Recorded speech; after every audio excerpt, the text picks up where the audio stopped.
नमस्कार माझ्या बालमित्रांनो, कसे आहात? मजेत आहात ना? ज्ञानेश्वर विद्या मंदिरामध्ये माझ्या सर्व लहान मोठ्या विद्यार्थी मित्र मैत्रिणी यांचं स्वागत आहे.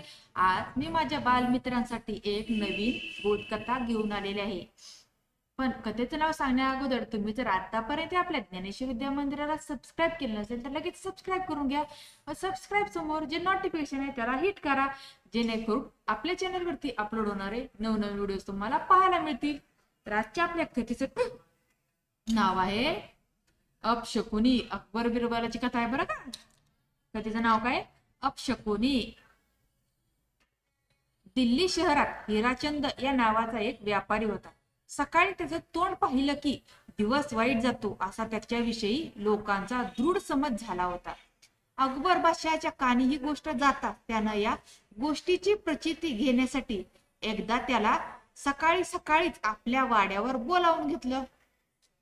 योगायोग असा की हिराचंद राजवाड्यातून निघून जातात बादशहाच्या बेगमला सनसनून ताप भरला. स्वतः बादशहालाही अधूनमधून चक्कर येऊ लागल्यासारखं वाटून त्याचा तोल जाऊ लागला आणि त्यामुळे हकीमानं त्याला लंघन करण्याचा सल्ला दिला.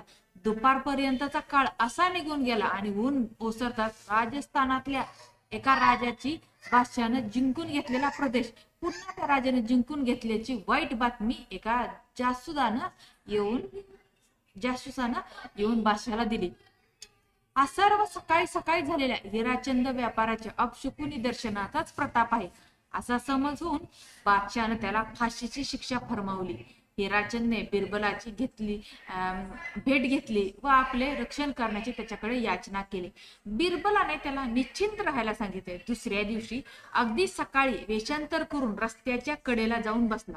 नित्याप्रमाणे बादशाह त्या रस्त्याने फिरायला जाऊ लागला. बादशाला दुरून येताना पाहताच बिरबल पळून जाऊ लागला. सेवकांनी त्याला पकडून बादशाकडे हजर केले. बादशाला पळण्याचं कारण विचारतात बिरबल म्हणाला, खावीद, काल सकाळी त्या हिराचंद व्यापाराचं दर्शन झाल्यामुळे आपला व आपल्या बेगम साहेबांचा नुसता दिवसच वाईट गेला, पण आपलं दर्शन सकाळी झाल्यामुळे त्या बिचारा हिराचंदावर मात्र फाशी जाण्याचा प्रसंग आला आहे. तेव्हा त्या हिराचंदच्या दर्शनापेक्षा आपलं सकाळी होणार दर्शन हे कितीतरी पटीनं अधिक वाईट असल्यामुळे ते टाळण्यासाठी मी पळून जात होतो. बादशहाने बिरबलाचे शब्द ऐकून जसे त्याला ओळखले तशीच त्याने आपली चुकही ओळखली व हिराचंदला फरमावले फाशीची शिक्षा रद्द केली.